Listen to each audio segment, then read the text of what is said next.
अस्सलामुअलैकुम मेरे प्यारे दोस्तों। क्या आपको लग रहा है कि आपकी जिंदगी के सारे दरवाजे बंद हो चुके हैं?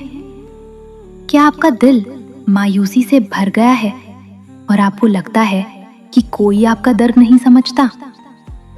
याद रखिए, जब दुनिया के सारे रास्ते खत्म हो जाते हैं, वहां से अल्लाह की रहमत का नया रास्ता शुरू होता है। आज की ये वीडियो उन सब के लिए है जो टूट चुके हैं, लेकिन अभी भी उनके दिल में एक उम्मीद बाकी है। दोस्तों, हम अक्सर परेशान हो जाते हैं जब हम पर कोई मुसीबत आती है। हम सोचते हैं, मेरे साथ ही ऐसा क्यों हुआ? लेकिन क्या आपने कभी सोचा है कि सोने को भी आग में तपाया जाता है ताकि वो निकले? ठीक उसी तरह ये मुश्किल वक्त आपको तोड़ने के लिए नहीं, बल्कि आपको मजबूत बनाने के लिए आया है। अल्लाह अपने सबसे प्यारे बंदों को ही आजमाता है। अगर आप आज तकलीफ में हैं, तो समझ लीजिए कि आप अल्लाह के बहुत करीब हैं।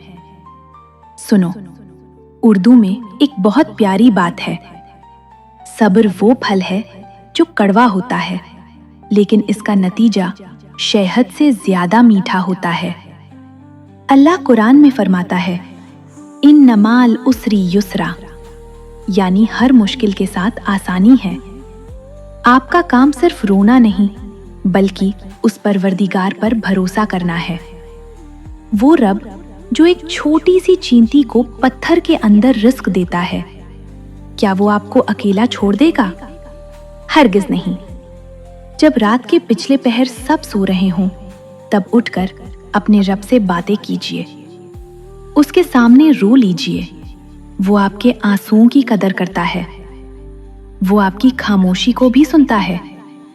मायूसी गुनाह है और उम्मीद मोमिन की निशानी है। बस थोड़ा सा सब्र और अल्लाह का मोजज़ा होने ही वाला है। अगर आपको आज की ये बातें पसंद आई हों और आपके दिल को थोड़ा सुकून मिला हो, तो इस वीडियो को शेयर जरूर करें। क्या पता आपके एक शेयर से किसी रोते हुए इंसान के चेहरे पर मुस्कुराहट आ जाए। चैनल को सब्सक्राइब करना ना भूलें। मिलते हैं अगली वीडियो में। तब तक के लिए अल्लाह हाफिज।